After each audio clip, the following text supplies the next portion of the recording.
Ya, jadi inkubator itu kalau di startup ya, kalau di startup itu dia menginkubasi suatu ideas project gitu ya, sampai dia lahir gitu ya, lahir menjadi suatu suatu uh, bisnis baru yang benar-benar matang gitu ya. Itu biasanya secara common inkubator kayak gitu gitu definisinya. Cuman yang kita lakukan di R&D-nya Pertamina itu adalah menginkubasi hasil pekerjaan riset-riset dari teman-teman researcher yang ada di R&D. Jadi eh, apapun risetnya yang sudah kita punya teknologi readiness level. Ya. Jadi kalau teknologinya yang dia buat ataupun metodologi ataupun produk itu mereka buat sudah mencapai teknologi readiness level di level 6 sampai ke 7 which is sudah melakukan trial berhasil, di lab berhasil, konsepnya sudah masuk gitu ya. Terus tinggal keekonomiannya itu tugas kita gitu. Jadi mengkomersialisasikan atau membawa suatu ideas project ataupun riset untuk menjadi suatu bisnis baru yang kita akan berikan ke anak perusahaan di Pertamina Group. Jiwa seluruh bangsaku, ku junjung kebudayaanmu, kejayaan Nusantara.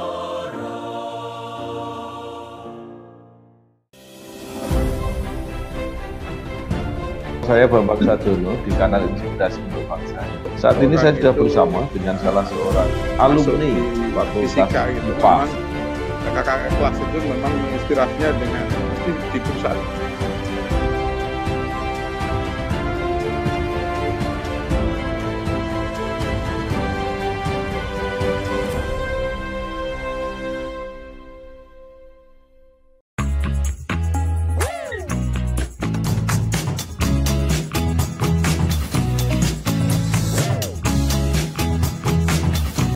Assalamualaikum warahmatullahi wabarakatuh. Kembali lagi bersama saya Bambang GR Sajono di channel Inspirasi untuk Bangsa pada program Alumni Kebanggaan FMIPA UGM. Pada hari ini kita kedatangan tamu yang spesial ini. Jadi ada Bapak Christian Afiko Irlandus Sianturi. Beliau adalah analis teknologi incubator PT Pertamina Persero. Dan tentunya dengan program Alumni Kebanggaan FMIPA UGM, beliau melahirkan S1 Geofisika di FMIPA UGM, mengawali karir sebagai account manager PT Pranalika Energi Nusa, kemudian pernah berkarir di Total Energies, selanjutnya berkarir di PT Pertamina Hulu Mahakam sebagai website geologist, dan saat ini tadi menjadi analisis teknologi incubation PT Pertamina. Namun sebelum lanjut lagi, mungkin saya akan tanya kabar terlebih dahulu. Bagaimana kabarnya Pak Afik?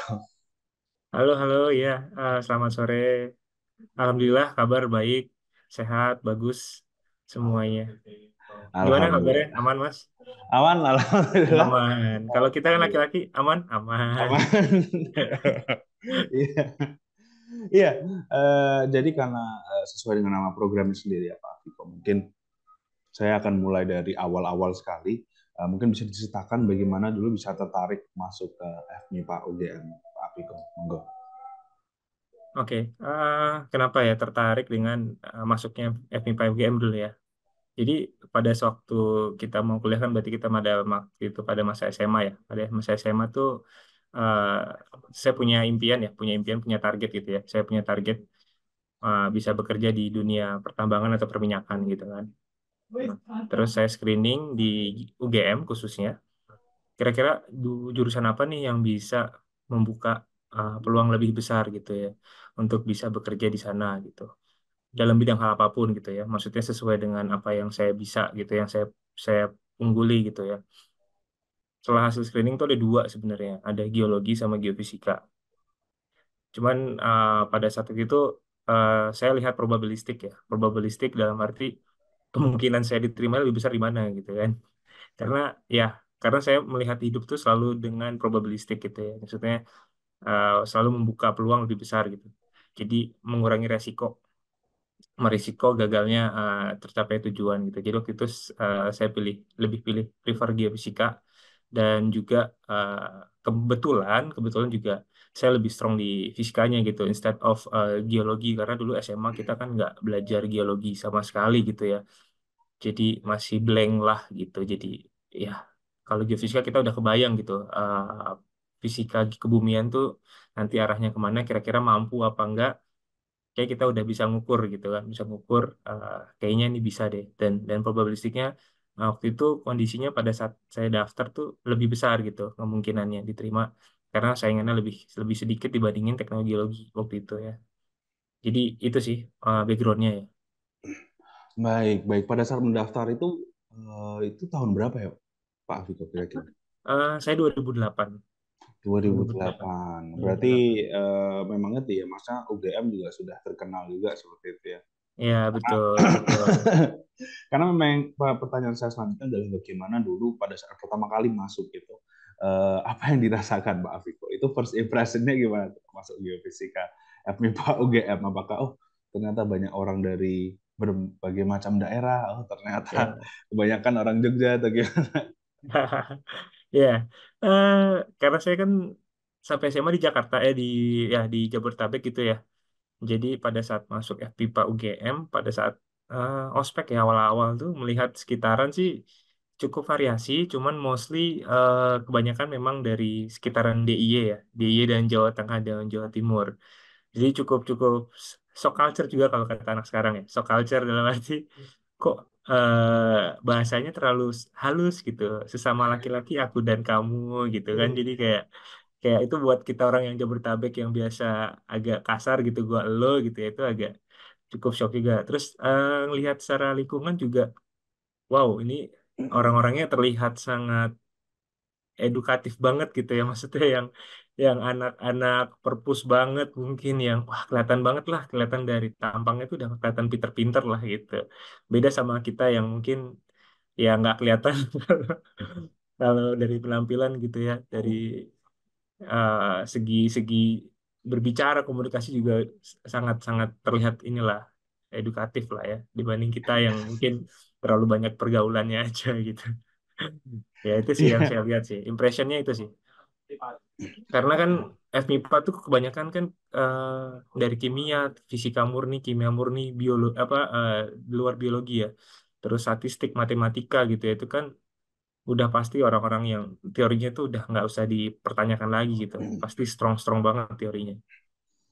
Jiwa seluruh bangsaku, ku junjung kebudayaanmu, kejayaan Nusantara. baik, baik, baik. Berbicara mengenai edukatif dan pendidikan seperti itu, sebenarnya saya mau tanya tentang ini nih, Pak. Apakah ada masa adaptasi gitu mengenai bagaimana mungkin proses belajar mengajarnya, seperti pernah nggak kesulitan, dan dulu bagaimana Pak Afiko mungkin menyelesaikan masalah itu, kalaupun ada seperti itu? Apakah lebih ke sering belajar di perpustakaan atau membuat friend group atau gimana dulu belajarnya Pak Afiko? Iya. Adaptasi tuh saya butuh 1 semester. Maksudnya saya mengorbankan 1 semester saya tuh mungkin buruk ya, sih, nggak sesuai dengan ekspektasi gitu ya. Itu menurut saya itu masa adaptasi adaptasi saya gitu. Jadi mungkin pada saat awal semester itu saya melakukan uh, sesuatu gitu ya dengan pendekatan yang saya lakukan di SMA gitu, which is dulu di SMA mungkin lebih banyak melakukan itu sendiri gitu ya. Kita kerjain sesuatu di rumah gitu kan, pulang pulang sekolah, school, terus habis itu mungkin ngerjain belajar ataupun ngerjain homeworknya di rumah gitu ya. Sedangkan pada saat di kuliah ternyata ternyata itu tidak terlalu bekerja buat saya. Jadi di semester 2 dan berikutnya saya rubah gitu polanya. Polanya saya rubah ya, saya lebih banyak main ataupun sharing ya, sharing dengan sesama angkatan, dan yang paling lebih penting itu adalah sharing bagaimana dengan kakak angkatan. Yang menurut saya lebih lebih banyak berguna tuh dengan kakak angkatan. Karena mereka tahu celah-celahnya ataupun mereka tahu trik trik tips and triknya untuk bisa mengatasi ya, terutama pada saat UTS ataupun UAS gitu ya. Jadi itu sih bagaimana saya bisa adaptasi lebih cepat gitu ya, dibanding saya harus merelakan semester 2 saya lebih buruk lagi. Jadi alhamdulillahnya puji Tuhan bisa adaptasi dengan cara seperti itu waktu itu yang saya lakukan. Baik, iya, iya. Nah, berarti memang pada saat semester satu itu aja ya, mungkin lebih mengeksplor, oh, kayaknya Iya, kalau gini nggak kerja nih, kalau iya. gini. Terlalu ngandelin diri sendiri itu ternyata nggak, ternyata segini aja. Iya. Kemudian setelah semester 2 dan lanjut itu kira-kira ada kenangan atau pengalaman yang paling diingat sama Pak Afiko? Mungkin sebuah saying atau ada pengalaman yang dialami secara langsung yang mungkin membekas hingga sekarang. Ada nggak, Pak Afiko? Kalau kenangan sih lebih ke ini ya, karena saya banyak pendekatan selain ke teman angkatan sendiri, ke angkatan atas, itu platformnya itu adalah himpunan Mas, dulu. Jadi himpunan itu kalau di zaman saya itu sekretariatnya tuh masih terbuka 24 jam.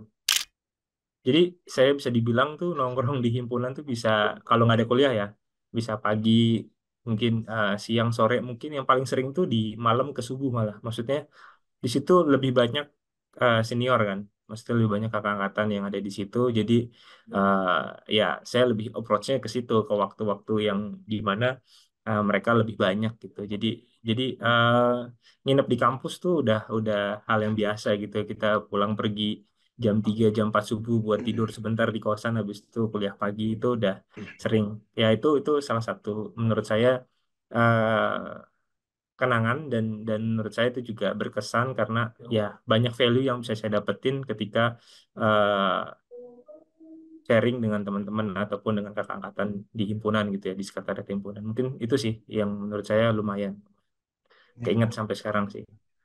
Iya, luar biasa sekali. Pak Afiko sendiri sempat ngecek balik nggak itu ke FMIPA UGM Fisika itu? Udah ngecek balik kemarin, sempet ngisi kuliah tamu kan ya. Udah, mungkin sebulan 2 bulan yang lalu itu udah modern banget, jadi udah nggak ada. Udah kayaknya udah nggak ada deh sekretariat yang bisa 24 jam kayak gitu. Beda-beda banget sama kayak dulu. Dulu kan dia bangunan sendiri gitu ya, nggak di dalam satu gedung gitu. Jadi bangunan sendiri gitu. Jadi aksesnya lebih gampang mungkin, terus lebih nyaman juga kalau buat kita bersosialisasi ataupun berkegiatan gitu. Kalau sekarang kan kayaknya di gedung gitu kan, dikumpul di satu gedung, mungkin aksesnya lebih terbatas, lebih keamanan ya, regulasinya udah berbeda lah ini. Baik, iya, iya. Baik, Pak Afiko, mungkin kita akan geser sedikit ini lebih ke karir ya. Jadi Hmm. pertanyaan selanjutnya adalah bagaimana Pak Afiko melihat kesempatan karir FMIPA UGM sekarang ini bila dibandingkan dengan pada saat Pak Afiko baru saja lulus seperti itu. Menurut Pak Afiko bagaimana perbedaannya dengan sekarang? Karir untuk mahasiswa fresh graduate-nya gitu ya. Iya. Kalau ya, kalau menurut saya sih tren tuh pasti, apalagi di zaman yang sekarang itu lebih cepat ya. Eh, Menurut saya sih udah berbeda ya. Tapi kalau ngomongin statistik ataupun probabilitas mungkin masih sama. Cuman bagaimana kampus menyiapkan si mahasiswanya itu sesuai dengan tren yang ada sekarang sih. Itu mungkin yang perlu dilihat sekarang gitu ya. Mungkin yang akan berbeda adalah contoh yang paling gampang saya ambil dari jurusan saya ambil ya di geofisika gitu ya. Mungkin dulu di tahun 2008 pamor oil and gas tuh masih cukup bagus gitu ya. Walaupun sudah mulai sunset, tapi masih oke lah gitu ya, masih banyak gitu uh, demand-nya untuk pekerja, untuk lowongan gitu ya. Tapi kalau kita bandingin dengan sekarang, itu udah mulai mulai tergerus sedikit-sedikit ya dengan kehadiran renewable energy contohnya. Jadi menurut saya kalau ngomongin probabilistiknya yang berkurang tuh per bidangnya gitu ya. Tapi untuk jumlah lowongan ataupun karirnya menurut saya tetap luas gitu ya untuk teman-teman FMIPA gitu ya. Apalagi dengan contohnya untuk jurusan yang matematik, statistik gitu ya. Dengan big data, pemanfaatan big data, terus untuk artificial intelligence itu kan sangat dimanfaatkan gitu ya untuk data science. Nah, itu kan kayak gitu kan itu makin bertumbuh ya. Jadi ada yang bertumbuh, ada yang berkurang. Jadi menurut saya bidangnya yang berbeda, tapi probabilistiknya sama-sama luas sih. Jadi bagaimana nanti kampus mengadaptasi dari tren yang ada gitu, dari kebutuhan yang ada, mereka menyiapkannya seperti apa gitu. gitu Iya, sih. oke oke. Berarti memang lebih ke certain itu ya bidangnya aja yang mungkin Ya, ini berkurang, ini bertambah seperti itu. betul, betul. Apalagi sekarang ada Karena AI. teknologi kan terus Ya. berkembang, terus bisnis juga udah mulai bermigrasi dengan kebijakan-kebijakan dunia, kayak misalkan efek gas rumah kaca gitu ya, kayak gitu-gitu sih. Jadi pasti akan ada pengaruhnya sih, secara nggak langsung. Jiwa seluruh bangsaku, ku junjung kebudayaanmu, kejayaan Nusantara. Baik, jika sekarang mungkin kita akan pindah fokus ke Pak Afiko sendiri. Mungkin bisa diceritakan perjalanan karirnya Pak Afiko hingga sekarang, tapi ya mungkin akan sedikit kita mulai dari pada saat menjelang lulus atau pada saat pertama kali lulus itu sebenarnya apa yang ada di pikiran Pak Afiko pada saat itu? Apakah oh kayaknya enak mau ke sini, enak mau ke sini. Bagaimana dulu jalan pikirannya Pak Afiko pada saat Ya, dulu telah lulus? pada saat mau lulus ya, pada saat mau lulus tuh saya udah nyiapin bekal gitu ya, bekal dalam arti pada saat kita menjalani proses kuliah itu kan banyak konsentrasi ataupun minat studi yang kita putuskan untuk kita ambil gitu ya, untuk kita ambil. Nah, itu kita harus konsisten. Satu, konsisten dan fokus dalam arti adalah ketika kita udah sure terhadap satu minat studi ya kita perdalam gitu ya. Jadi yang saya lakukan adalah pada saat kegiatan kuliah itu saya merasa tidak cocok dengan persesmikan waktu itu. Karena geofisika tuh mostly all about seismic processing, akuisisi dan segala macamnya. Saya tuh lebih lebih suka ke hal-hal yang seismik. Jadi saya pada saat kerja praktek ataupun tugas akhir di perusahaan itu saya prefer to non seismik gitu ya. Tapi tetap fokus saya dan target saya adalah bekerja di oil and gas industry gitu ya. Jadi pada saat saya tugas akhir, saya sudah set untuk ngambil topik petrofisika. Petrofisika, kemudian eh, pada saat saya dapat pekerjaan pertama sebagai account manager di PT Pranalika Energi itu eh, saya putuskan saya ambil di situ karena masih align dengan apa yang saya inginkan gitu. Jadi di PT Energi Pranalika Energi itu saya bertugas untuk menjadi marketing, sales dan marketing untuk suatu produk software yang dimana salah satunya digunakan oleh si petrofisika gitu ya, atau petrofisikis lah kalau kita kenal sebagai jabatannya. Jadi saya coba cemplung dulu di situ karena menurut saya melalui sales and marketing selain saya harus belajar bagaimana menjual barang, saya juga jadi belajar bagaimana saya menjual diri gitu ya. Dalam arti ya how to sell yourself gitu. Itu benar-benar diajarin juga gitu sama bos saya waktu itu gitu ya. Nah, kemudian usaha tetap saya lakukan nih supaya saya konsisten saya lakukan supaya dapat on the track saya bisa kerja di perusahaan oil and gas industri ya dulu pada saat itu gitu ya pikiran saya. Jadi saya tetap paralel, apply, apply, apply, apply. Kemudian dulu saya tugas akhir tuh di Total INP Energi. Oke, jadi pada saat 1,5 tahun saya bekerja di PT Pranalika, kemudian ada kesempatan lowongan di sana karena saya sudah pernah melakukan tugas akhir di Total Energi, kemudian juga sudah blend dengan teman-teman di sana, sudah dikenal orang-orang di sana, melakukan sosialisasi dengan baik, walaupun mungkin kalau secara performance mungkin saya 11-12 aja gitu, nggak yang terlalu istimewa. Tapi yang saya lakukan adalah saya melakukan banyak sosialisasi di sana. Jadi banyak dikenal orang lah pada saat waktu tugas akhir ya. Ya tujuannya supaya membekas gitu ke mereka. Dan itu works gitu. Dalam arti ketika mereka ada lowongan, yang salah satu yang dipanggil adalah saya gitu. Gitu. Jadi kesempatan itu datang, ya saya ambil, saya manfaatkan dan saya keterima gitu ya. Kemudian keterimalah saya sebagai petrofisikis di Total E N P selama 4 tahun setengah kalau nggak salah, 4 tahun setengah. itu saya menjalani profesi sebagai petrofisikis. Kemudian total INP itu diambil alih kelola oleh Pertamina. Jadilah Pertamina Hulu Mahakam.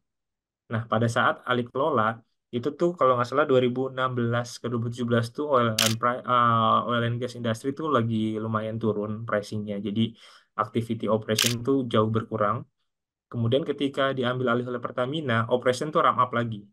Ramp up lagi dalam arti aktivitasnya bertambah, kemudian kebutuhan di lapangannya bertambah.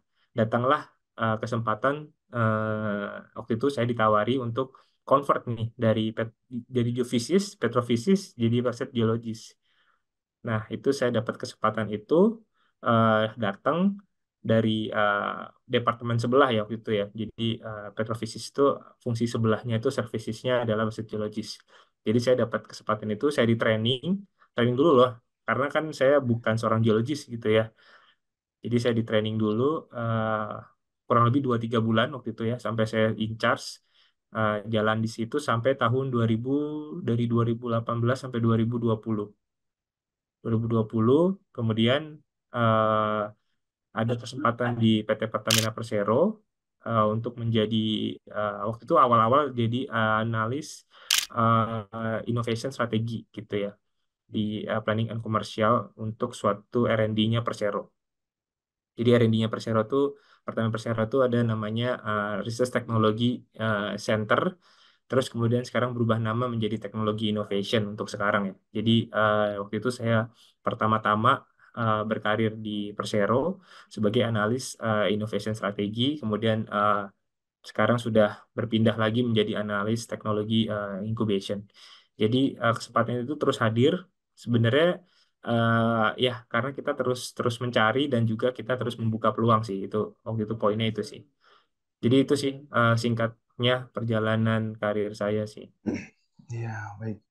Nah, terus Singkatnya, oh ya ya, sebenarnya saya belum cerita ya. ya. Kenapa saya bisa dapat di posisi analis innovation strategi ya di bawah fungsi planning commercial development. Sebenarnya yang lebih banyak di, di, di apa istilahnya ya dipakai di sini tuh pada saat saya kerja di Pranalika sebagai account manager gitu. Jadi menurut saya 70% job desk saya tuh dari apa yang saya lakukan pada saat saya jadi sales or marketing gitu ya. Kemudian kemudian 30%-nya mungkin technical yang saya pelajari selama saya jadi petrophysicist or research geologist gitu. Jadi ya itu kita nggak pernah tahu siapa yang kita pelajari dulu ternyata bisa jadi bekal kita ke depan gitu sih. Jiwa seluruh bangsaku, ku junjung kebudayaanmu, kejayaan Nusantara. Itu Baik, iya, iya. Tadi Pak Afiko bilang singkatnya, tapi panjang sekali, Pak panjang Afiko. juga ya, lumayan ya. Karirnya memang luar biasa sekali, Pak Banyak Afiko. kan pindah mas. Iya. Eh, Dan mungkin kalau bisa meng-highlight yang terbaru ini ya, sebagai analis teknologi incubation, itu apakah mungkin bisa dijelaskan sedikit lebih lanjut Pak Afiko? Jadi analis teknologi incubation itu sebenarnya ngapain sih seperti itu? Mungkin untuk para Oke. mahasiswa atau para pelajar yang tertarik seperti itu. Monggo. Ya, jadi inkubator itu kalau di startup ya, kalau di startup itu dia menginkubasi suatu ideas project gitu ya, sampai dia lahir gitu ya, lahir menjadi suatu suatu uh, bisnis baru yang benar-benar matang gitu ya. Itu biasanya secara common inkubator kayak gitu gitu definisinya. Cuman yang kita lakukan di R&D-nya Pertamina itu adalah menginkubasi hasil pekerjaan riset-riset dari teman-teman researcher yang ada di R&D. Jadi eh, apapun risetnya yang sudah kita punya teknologi readiness level. Ya. Jadi kalau teknologinya yang dia buat ataupun metodologi ataupun produk itu mereka buat sudah mencapai teknologi readiness level di level 6 sampai ke 7 which is sudah melakukan trial berhasil, di lab berhasil, konsepnya sudah masuk gitu ya. Terus tinggal keekonomiannya itu tugas kita gitu. Jadi mengkomersialisasikan atau membawa suatu ideas project ataupun riset untuk menjadi suatu bisnis baru yang kita akan berikan ke anak perusahaan di Pertamina Group gitu. Jadi misalkan ada produk A, terus si periset melakukan melakukan studi, sudah melakukan trial, hasilnya bagus, terus di handover ke kita untuk disupportkan menjadi suatu produk komersial. Kita analisa keekonomiannya, kita analisa performance-nya, kita analisa bahan bakunya, ya semua rantai rantai ininya lah ya prosesnya kita lihat apakah sudah oke atau belum. Kalau sudah oke, kita berikan ke komersial arm kita. Ya, anak perusahaan di Pertamina Group kan ada banyak ya, ada 200-an anak perusahaan di Pertamina.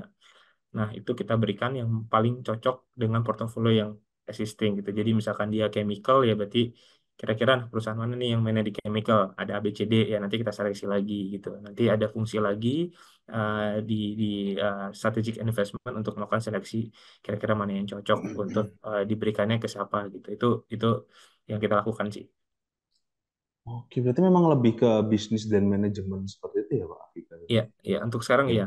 Jadi Dan itu lebih ke mengkomersialisasikan sederhananya bagaimana suatu produk riset bisa dikomersialkan gitu sih. baik. Dan itu bukannya beda banget ya dengan pada saat Beda Pak banget. Afika jadi well site geologist itu kan pasti Ya. kan itu kalau pas di yang Pertamina Hulu Mahakam itu pekerjaan Pak Afika ngapain itu sebagai well site geologist? Maksudnya apakah Kalau lebih ke survei gitu Kak atau bagaimana? kalau bahasa geologis itu kita mengawal objektif yang tim subsurface miliki. Jadi pada saat kita kegiatan drilling di suatu rig gitu ya pengeboran itu kan ada company representatif company-nya itu ada company man dan ada juga website geologis gitu dan ISSE ya. Nah, kalau yang accompaniment itu kan dia mengawal seluruh kegiatan yang ada di drilling supaya sesuai dengan objektif nya drilling. Inilah ya A to Z-nya tuh di accompaniment gitu ya. Termasuk ISSE-nya, cost-nya, pengaturan orang, semuanya lah. Nah, kalau website geologis itu spesifik untuk mengawal yang menjadi objektif-objektifnya teman-teman subsurface gitu. Apa aja sih objektifnya teman subsurface? Biasanya target reservoirnya, target kedalamannya, apa formasi markernya. Misalkan kita harus harus berhenti drilling di marker ataupun formasi X. Ya, itu kita harus make sure tuh apakah sudah masuk ke formasi X atau belum. Kita lihat dari mana? Dari batuannya. Jadi kan ketika kita ngebor tuh ada cutting yang keluar gitu ya itu kita analisa apakah itu merupakan batuan yang muncul dari formasi X yang menjadi target kedalaman pengeboran kita gitu ya. Terus apabila nanti ada isu-isu subsurface lainnya misalkan nanti ada pressure naik ataupun ada gas naik gitu ya. Misalkan ada pembacaan gas naik itu juga menjadi risk, jadi alert. Jadi kita harus mitigasi. Uh, Bagaimana kita mitigasinya? Kita harus cek source-nya dari mana. Nah, itu siapa yang bisa ngecek? Itu aset geologis yang bisa ngecek. Kita tahu itu gasnya dari batu bara kah, dari batu pasir kah, atau dari karbonat gitu ya. Nah, itu kita yang ngecek. Jadi intinya sih lebih mengawal ke objektif-objektifnya teman-teman subsurface. Kadang subsurface dan drilling tuh soalnya punya KPI yang agak berbeda. Kalau drilling tuh mau aman tapi cepat. Kalau kita mau data sebanyak-banyaknya, which is itu membutuhkan waktu yang lama. Jadi ya bagaimana kita bisa ketemu di tengah sih. Intinya gitu dengan teman-teman drilling. Ku berjanji memenuhi panggilan bangsaku di dalam Pancasilamu, jiwa seluruh. Untuk pertanyaan selanjutnya mungkin tapi kita perluas sedikit ya. Jadi kan pemerintah Indonesia sendiri kan berkomitmen untuk mengurangi efek gas rumah kaca seperti itu ya Pak Afiko. Nah itu tadi kan kita sudah membahas mengenai renewable energy sedikit ya sempat tersebut seperti itulah. Itu sebenarnya eh, menjadi kendala nggak sih buat sektor migas Indonesia gitu? Dan kalau memang iya, kira-kira Pertamina itu akan bagaimana menghadapi kendala ini? Ya, sebenarnya untuk sektor migas akan menjadi challenge sih ya. Jadi challenge pasti ya. Karena adanya kebijakan tersebut, setiap negara harus memenuhi target energi terbarukannya masing-masing gitu ya. Otomatis mereka harus mengurangi penggunaan fosil gitu ya.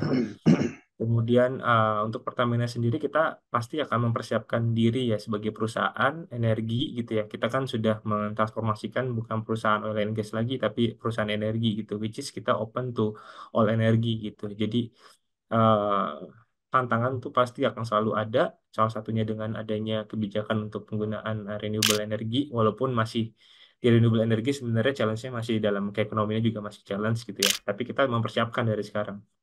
Contohnya kita buat bioetanol kita siapin untuk mengantisipasi misalkan nanti penggunaan bahan bakar untuk kendaraan kan masih cukup tinggi gitu ya. Apabila tapi dari segi listrik sendiri masih problematik dalam arti eh, kita hanya memindahkan polusinya gitu ya kalau kata orang gitu ya.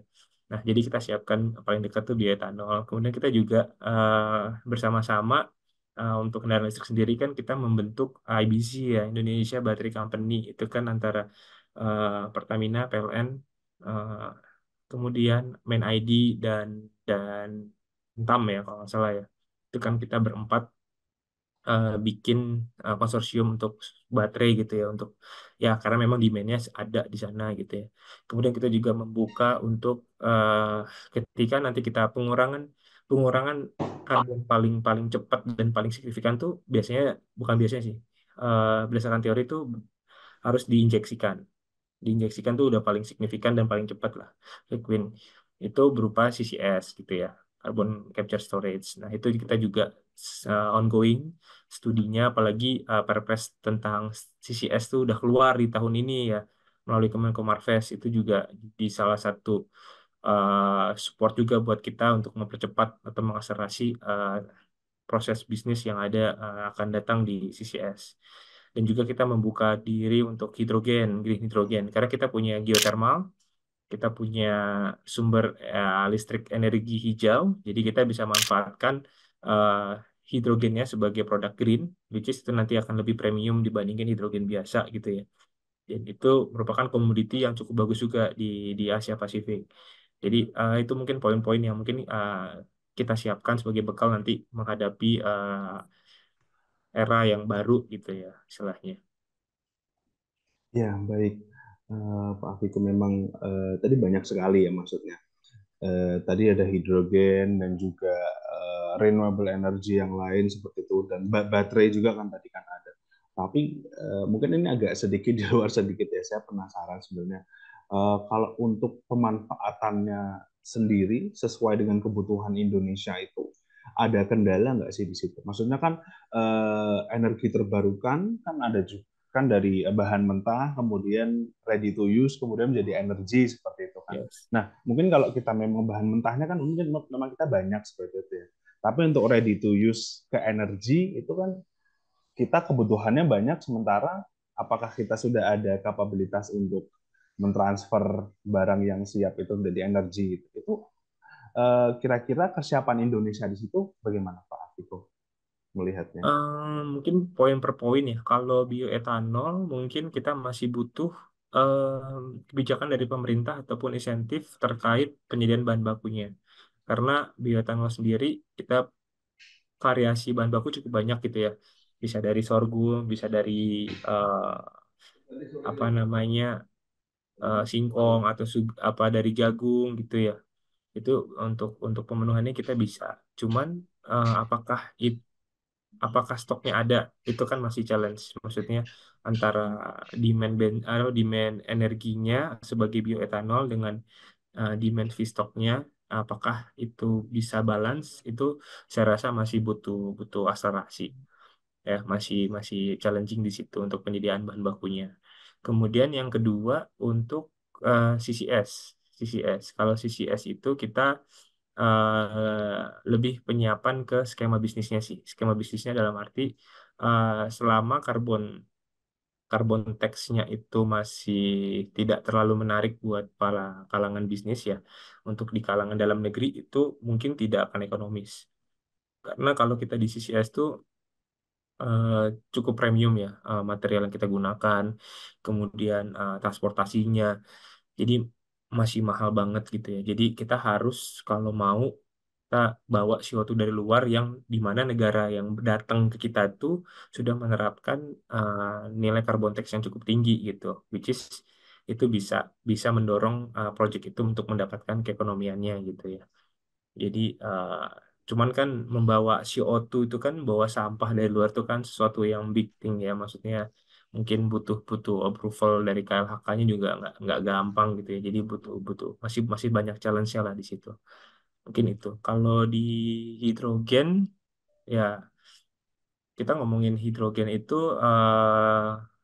secara teknologinya sih yang masih disiapin ya, karena ada beberapa teknologi masih dari luar, kita belum bisa adopt sendiri dari mulai fuel cell-nya, kemudian electrolyzer-nya kalau untuk memproduksi hidrogen itu sendiri ya. Kalau fuel cell kan lebih buat storage-nya gitu ya. Itu juga masih kita coba kembangin juga sih di dalam negeri. Tapi masih masih ongoing, belum terlalu ready, jadi masih butuh waktu beberapa lama lagi sih. Jadi nggak quick win juga sih. Itu dia Ya, yang mungkin nggak bukan solusi yang cepat juga ya, tetap bukan solusi yang cepat, tetap masih ya. butuh waktu dan effort. Dan mungkin waktu itu saya pernah dengar ada solusi yang mungkin bersamaan atau bagaimana. Jadi ada certain parts of uh, area yang pakai renewable energy, tapi lainnya pakai masih bahan Oke, bakar biasa seperti itu.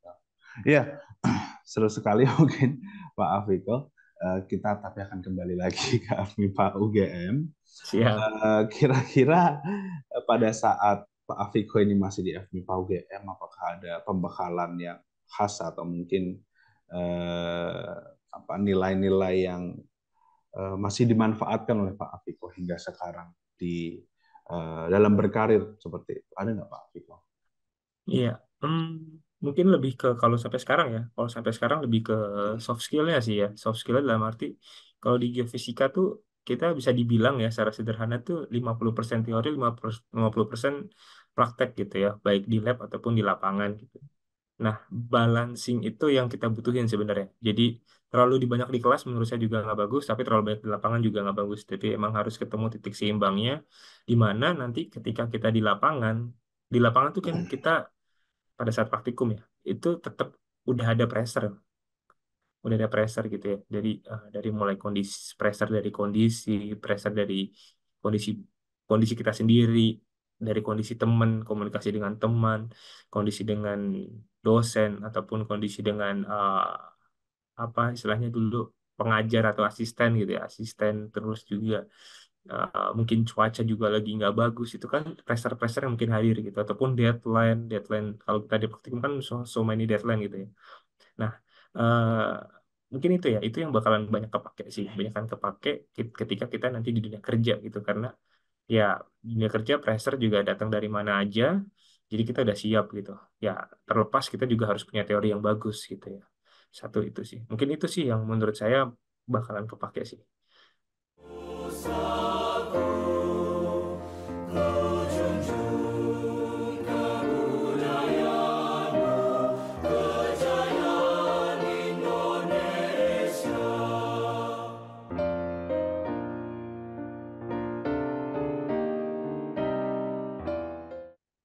Baik, baik. Ya, berarti lebih ke bagaimana cara menghadapinya seperti itu dan skill yang Betul, dikembangkan ya. Oke, luar betul, biasa sekali. Jadi betul, Pak betul. Miko ini kita masuk ke dua pertanyaan terakhir. Jadi ini semuanya merupakan pertanyaan saran. Jadi pertanyaan terakhir pertama yaitu berdasarkan pengalaman berkarir selama ini, apakah ada yang ingin disarankan kepada FMIPA UGM untuk memperbaiki proses belajar dan mengajar mereka? Ada nggak, Pak Miko? Hmm, ya, mungkin lebih adaptif aja sih. Adaptif dalam arti eh, kita harus terus lakuin benchmarking keluar, khususnya industri ya. Khususnya industri kalau kita tujuannya untuk menciptakan mahasiswa yang ready to use di dunia kerja gitu ya. Karena pada saat saya dulu aja gitu ya, itu konsentrasinya tuh menurut saya eh, masih banyak juga kepecah sama hal-hal yang theoretical banget gitu. Contohnya waktu itu di geofisika itu ada gunung api ya. gunung api itu which is good gitu, dibutuhkan dalam arti untuk kebencanaan, tapi dalam skala lowongan kerja gitu ya, apakah banyak? Itu kan masih questionable ya. Maksudnya porsinya itu harusnya di separate dengan bidang-bidang yang baru, misalkan kayak gitu. Jadi kita evaluasi lagi apa yang sudah ada di dalam kurikulum. Terus kita lihat keluar gitu, kita adjust mana yang belum ada gitu, supaya porsi dalam mata kuliahnya ataupun kurikulumnya itu bisa membuka probabilitas yang cukup luas buat mahasiswa ready to use gitu ya ketika sudah lulus gitu sih. Jadi itu sih menurut saya lebih adaptif aja, lihat keluar, terus kalau memang belum ada ya dievaluasi aja gitu, nggak apa-apa diperbaiki ataupun ditambahkan atau dihilangkan, dikurangi yang menurut kita udah less likely, ini kayaknya udah mulai turun deh pamornya gitu. Jadi mau mau merendahkan diri kita dulu gitu. Maksudnya untuk memasukkan hal yang baru gitu sih. Ya, Itu sih berarti paling. berarti keep keep updating seperti itu ya. Yes, Bahkan yes. mungkin kayak apa yang dibutuhkan negara seperti itu bisa di update ke Iya, arah situ iya gitu. kan nggak ada salahnya ya. Maksudnya tinggal ya itu sih mungkin itu nggak tahu ya itu susah apa gampang. Tapi menurut kita sih itu butuh butuh ada penyesuaian gitu. Wah, Apalagi renewable energy sekarang makin berkembang dari mana-mana loh, maksudnya dalam arti ya dari solar cell, baterai, hidrogen, bahkan sampai ke tanaman-tanaman ya itu sekarang kehutanan aja kita kemarin kerjasama sama Fakultas Kehutanan UGM buat melakukan mapping bahan baku bioetanol gitu ya. Ya, maksudnya siapa sangka gitu bahwa Fakultas Kehutanan bisa kerjasama dengan Pertamina gitu. Pada saat dulu mungkin itu nggak kepikiran gitu ya. Sekarang ya mereka harus jadi punya konsentrasi khusus nih terus kemudian untuk menghasilkan hutan energi gitu kan. Nah itu salah satu case di fakultas lain lah ya. Mungkin MIPA hmm. juga bisa contoh itu. Dan dengan munculnya konsentrasi-konsentrasi khusus ini kan butuh ahli-ahlinya juga seperti itu kan. Iya, Jadi ya, kayak iya. butuh seperti itu. Monggo ditambahkan lowongan-lowongan dosennya. Oke, Mungkin kemudian banyak pertanyaan, bukanya. iya, yang terakhir, Pak Viko nih. Tadi kan untuk FMIPA UGM seperti itu. Terus sekarang untuk mahasiswa nih yang masih belajar dalam membekali diri dan menyesuaikan dirinya mungkin untuk kebutuhan dunia kerja, apa yang ingin disarankan Pak Viko kepada para mahasiswa FMIPA UGM? Monggo. Ya, untuk mahasiswa ya berarti ya. Kalau dari saya sih pertama eh, set goals apa tujuannya kita set dari awal, terus kita upayakan secara konsisten gitu ya. Terus itu buat buat di dalam diri kita gitu. Terus untuk keluarnya ya pastinya networking sih. Networking tuh sangat bermanfaat, sangat sangat bermanfaat. Jadi kalau ada kakak kelas, adik kelas, kita nggak tahu pintu rezeki kita dari mana gitu ya. Jadi ya itu kata orang tali silaturahmi itu sangat penting, yaitu bisa membuka banyak banyak opportunity gitu. Jadi eh, walaupun kita masih di mahasiswa, ya ketika kita ada acara dengan alumni ataupun dengan kakak kelas, ya upayakan kita bisa bisa memanfaatkan ajang-ajang itu sih untuk bisa menambah networking gitu. Jadi itu sih paling dari saya. Mungkin yang terakhir ya probabilistik ya, probabilistik dalam arti ketika kita udah set goals terus udah mengupayakannya, ya mungkin idealis tuh bagus ya.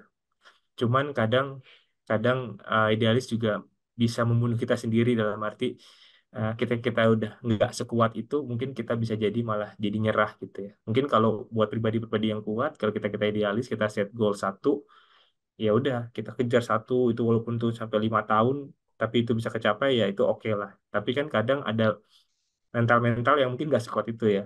Ya, saya juga seperti itu gitu. Jadi saya set goals kita, saya punya plan A, punya plan B, dan punya plan C gitu. Jadi ketika A nggak dapet, ya B saya harus ngapain. Kalau B saya nggak dapet, C saya harus ngapain. Jadi selain set goals, tapi kita set backup plan-nya juga gitu. Jadi ketika kita mau lulus, kita tahu nih, kita mau ngarah kemana, misalkan ke industri A, tapi nggak dapet, industri B oke lah. Kalau saya nggak dapet juga, industri C. Tapi kita harus siapin juga dengan perbekalan dari apa yang kita bisa dapetin di kuliah gitu ya. Misalkan kita punya minat studi di oil and gas, tapi kita punya backup plan mau, oke tambang oke juga sih nggak apa-apa gitu. Ya udah, dua-duanya tuh berarti kita harus punya basic skillnya kan. Nggak nggak sekedar nge-apply tapi kita nggak punya pengalaman apa-apa gitu. Jadi ya set backup plan tapi juga siapin bekalnya juga. Baik, baik, baik. Ya mungkin Ya, itu sih. ya, oke. Luar biasa sekali Pak Afiko. Tentunya banyak sekali ilmu yang sudah tertuang. Mungkin tadi kita bicara banyak sekali.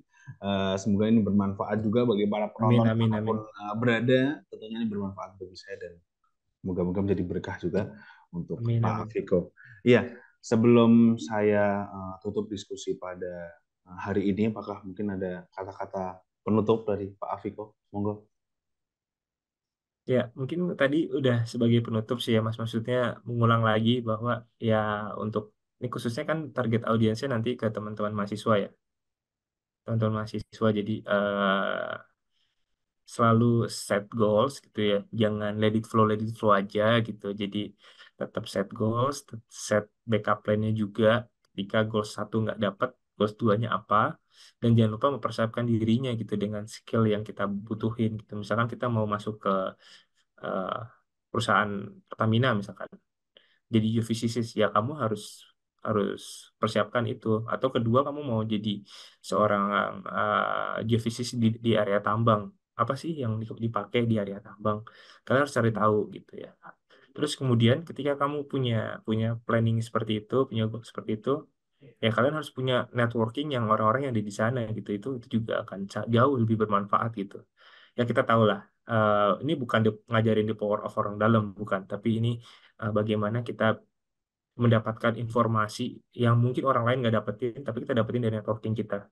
Jadi mungkin hal-hal itu yang nanti akan jauh banyak bermanfaat buat teman-teman. Jadi ketika nanti ada event ataupun ada kesempatan ketemu kakak kelas, alumni atau memperdekat diri dengan kakak kelas itu atau adik kelas sekalipun, adik kelas pun juga bisa gitu. Jadi siapapun gitu. Jadi jangan pernah membatasi diri sih, gitu aja. Dan selalu low profile aja.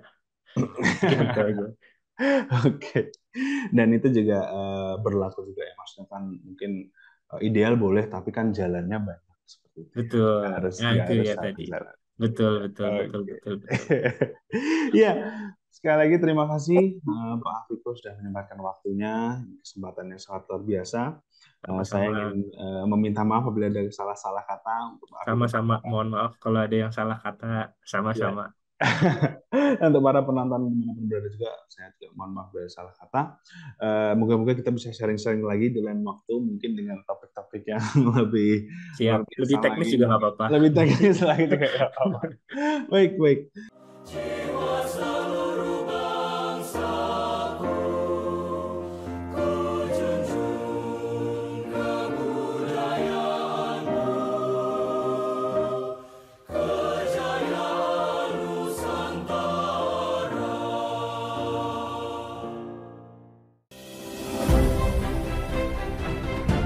Saya Bambang Sajono di kanal Inspirasi untuk Bangsa. Saat ini saya sudah bersama dengan salah seorang alumni Fakultas fisika gitu. IPA. Memang kakak-kakak kelas itu memang menginspirasinya dengan di perusahaan